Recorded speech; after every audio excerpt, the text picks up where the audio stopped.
Hello guys, അസ്സലാമു അലൈക്കും. ഈ ഒരു സംഭവമില്ലേ, ഇതിൻ്റെ ട്യൂട്ടോറിയൽ ഡൗൺ കുറേ എനിക്ക് മെസ്സേജസ് വന്നു. എങ്കിൽ പിന്നെ അതൊന്ന് നമുക്ക് ചെയ്താലോ. നമ്മുടെ റിക്വയർമെൻറ്റ്സ് പറഞ്ഞ് നമ്മൾ ഷോപ്പിൽ പോയാണ് കേട്ടോ ഇത് പ്രിൻ്റ് എടുത്തത്. 2 feet ഹൈറ്റിൽ വിനൈൽ സ്റ്റിക്കറാണ് ഇതിൻ്റെ പ്രിൻ്റ് വരുന്നത്. ഇതിൽ കാണുന്ന പോലെ 2 ലീഫായിട്ട് പ്രിൻ്റ് എടുക്കാം. ഇനി നമുക്ക് നമ്മുടെ മിക്സ് ഉണ്ടാക്കാം. വേറെ ഒന്നുമില്ല, ജസ്റ്റ് നമ്മൾ യൂസ് ചെയ്യുന്ന ഷാമ്പുവോ അല്ലെങ്കിൽ ഡിഷ് വാഷോ എന്തെങ്കിലും നമ്മൾ വെള്ളത്തിൽ ആഡ് ചെയ്യുക. എന്നിട്ട് നന്നായിട്ട് മിക്സ് ചെയ്ത് കൊടുക്കുക. അത്യാവശ്യം കുറച്ച് ഫോം വരുന്ന രീതിക്ക് മിക്സ് ചെയ്ത് കൊടുക്കുക. ഇനി നമുക്ക് നമ്മുടെ ബോഡിയിലേക്ക് ഇത് സ്പ്രെഡ് ചെയ്യുക. അത്യാവശ്യം നല്ല ക്വാണ്ടിറ്റിയിൽ സ്പ്രെഡ് ചെയ്ത് കൊടുക്കുക. വേറെ പ്രത്യേകിച്ച് പണിയൊന്നുമില്ല. ഈ കാട്ടുന്ന പോലെ കൈയിട്ട് അങ്ങോട്ടും ഇങ്ങോട്ടും കാട്ടിയാൽ മതി. നെക്സ്റ്റ് ഇതുപോലെ തന്നെ നമ്മൾ നമ്മുടെ വിനൈൽ സ്റ്റിക്കറിൻ്റെ ബാക്കിലും അത് പീൽ ഓഫ് ചെയ്തിട്ട് അതിലും നന്നായിട്ട് ഒന്ന് സ്പ്രെഡ് ചെയ്ത് കൊടുക്കുക. ഓക്കെ, നെക്സ്റ്റ് സ്റ്റെപ്പ് എന്ന് പറഞ്ഞു കഴിഞ്ഞാൽ ഭയങ്കര സിമ്പിളാണ്, പക്ഷേ നല്ലോണം ശ്രദ്ധിച്ച് ചെയ്യേണ്ട ഒരു സ്റ്റെപ്പാണ്. അതിൻ്റെ ഇടയ്ക്ക് ഞാനൊന്ന് ആ സ്റ്റിക്കർ കട്ട് ചെയ്തു പോയി. ഞാൻ എന്തൊക്കെയോ ആലോചിച്ച് എന്തൊക്കെയോ ചെയ്തു. അത് വിട്. ഇനി നമ്മൾ ബോർഡിലോട്ട് ഈ സ്റ്റിക്കർ നന്നായിട്ട് പേസ്റ്റ് ചെയ്യുക. ലൈക്ക് ബബിൾസ് വരാണ്ട് നോക്കണം. നമ്മൾ ഈ സ്റ്റിക്കറിൽ ഈ വാട്ടർ മിക്സ് ചെയ്യണതിന് നമ്മൾ ബബിൾസ് വരാണ്ട് കിട്ടാനായിട്ട് നന്നായിട്ട് നല്ല ടൈറ്റിൽ സ്ട്രെച്ച് ചെയ്ത് ഒട്ടിക്കാം. എന്നിട്ട് ബാക്കിൽ കൂടെ ഇതിങ്ങനെ ഇതുപോലെ ഈ വീഡിയോയിൽ കാണുന്ന പോലെ ജസ്റ്റ് പീൽ ഓഫ് ചെയ്ത് വരാം. ആൻഡ് നമ്മൾ നന്നായിട്ട് പ്രസ് ചെയ്ത് ബബിൾസ് ഇല്ലാന്ന് എന്തായാലും ഉറപ്പ് വരുത്തണം. കാരണം ബബിൾസ് വന്നാൽ ആ ഫിനിഷിങ് തന്നെ പോയി കിട്ടും. സത്യത്തിൽ ഈ ഐഡിയ ഞാൻ മുന്നത്തെ വീഡിയോയിൽ പറഞ്ഞ പോലെ എൻ്റെ ഫ്രണ്ട് പറഞ്ഞു തന്നെ കേട്ടോ. ഞാൻ ഫസ്റ്റ് വർക്ക് കിട്ടിയപ്പോൾ ഞാൻ ഇത് എങ്ങനെ ഒട്ടിക്കും, ബബിൾസ് ഇല്ലാണ്ട് എങ്ങനെ ഒട്ടിക്കുന്നു ഭയങ്കരമായിട്ട് ആലോചിച്ചിരിക്കുന്നു. അപ്പോൾ ആൾ പറഞ്ഞു തന്ന ഐഡിയ ആണിത്. ഞാനപ്പോൾ ഒന്ന് ട്രൈ ചെയ്ത് നോക്കി. നല്ല സൂപ്പറായിട്ട് എനിക്ക് കിട്ടി. ഒട്ടും ബബിളില്ലാണ്ട് നല്ല അടിപൊളി ഫിനിഷിങ്ങിൽ എനിക്ക് കിട്ടി. അപ്പോൾ അതുപോലെ നിങ്ങളും ട്രൈ ചെയ്തോ. പിന്നെ ഞാൻ ആദ്യമായിട്ടാണ് ഇത്ര വലിയ വോയിസ് ഓവറൊക്കെ ചെയ്യണത്. അപ്പോൾ എന്തെങ്കിലുമൊക്കെ തെറ്റുണ്ടെങ്കിൽ എല്ലാവരും അങ്ങോട്ട് ക്ഷമിക്കാം. ഓക്കെ, ഇനി നമുക്ക് ഇതുപോലെ ഒരു സ്കെയിലോ അല്ലെങ്കിൽ വൈപ്പറോ തുണിയിൽ ചുറ്റാം.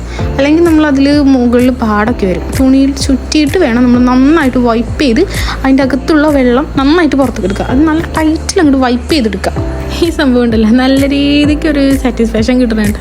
നല്ല രസം ഇങ്ങനെ ചെയ്യാനായിട്ട്. ഇങ്ങനെ നല്ല പെർഫെക്റ്റ് ആയിട്ട് കിട്ടുമ്പോൾ മനസ്സിന് തന്നെ ഭയങ്കര സന്തോഷം. ഇനി സന്തോഷമൊക്കെ അവിടെ കിട്ടെ. നമുക്ക് അടുത്ത പണി ചെയ്യാം. ഇനി നമുക്ക് ഫ്രണ്ടിൽ ഓപ്പണിങ്ങിനുള്ള ലീഫിൻ്റെ സംഭവം സെൻറ്ററിൽ കൂടെ ജസ്റ്റ് ഒന്ന് കട്ട് ചെയ്ത് കൊടുക്കാം. എന്നിട്ട് വേറെ ഒന്നുമില്ല, മറ്റേതിലും നമ്മൾ ചെയ്തില്ലേ ആ സെയിം സാധനം തന്നെ ഇതിലും അങ്ങോട്ട് ചെയ്യാം. അത്രേ ഉള്ളൂ. ഇനി ഈ വീഡിയോ കണ്ടിട്ട് ഇത്തന്നെ തല്ലാൻ വരുമോ എന്നുള്ളതാണ് അടുത്ത ഡൗട്ട്. അവളുടെ ഷാളാണ് ഞാൻ ഈ വെള്ളത്തിലിട്ട് കാട്ടിക്കൂട്ടുന്നത്. അതിനുള്ള എന്തായാലും വഴിയെ കിട്ടുന്നതാണ് എൻ്റെ ഒരു നിഗമനം. പോട്ടെ, കിട്ടണമൊക്കെ കിട്ടട്ടെ, വാങ്ങിച്ചു വെക്കാം.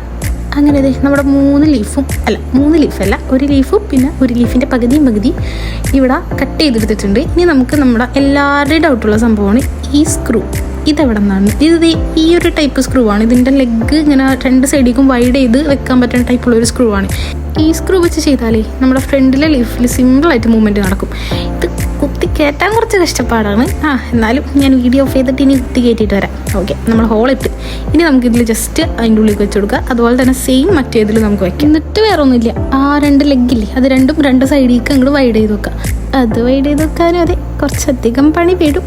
കുറേ സാധനങ്ങളിട്ട് കുത്തി ലാസ്റ്റ് എങ്ങനെയൊക്കെയോ അത് വൈഡ് ചെയ്തു. അവസാനം ചുറ്റിക കൊണ്ടുവന്ന് വരെ അടിച്ചു. അത് ഈ വീഡിയോയിൽ ഇല്ലാന്നുള്ളൂ. ഓക്കെ, ലാസ്റ്റ് നമ്മൾ എല്ലാം കൂടെ കവർ ചെയ്യാനായിട്ട് ഒരു ഫോം ഷീറ്റും കൂടി എടുത്ത് അതിൻ്റെ ബാക്കിൽ ഒരു ഫോം ഷീറ്റും കൂടെ വെച്ച് സ്റ്റിക്ക് ചെയ്യുക. ദെൻ അത് കട്ട് ചെയ്തെടുക്കാം.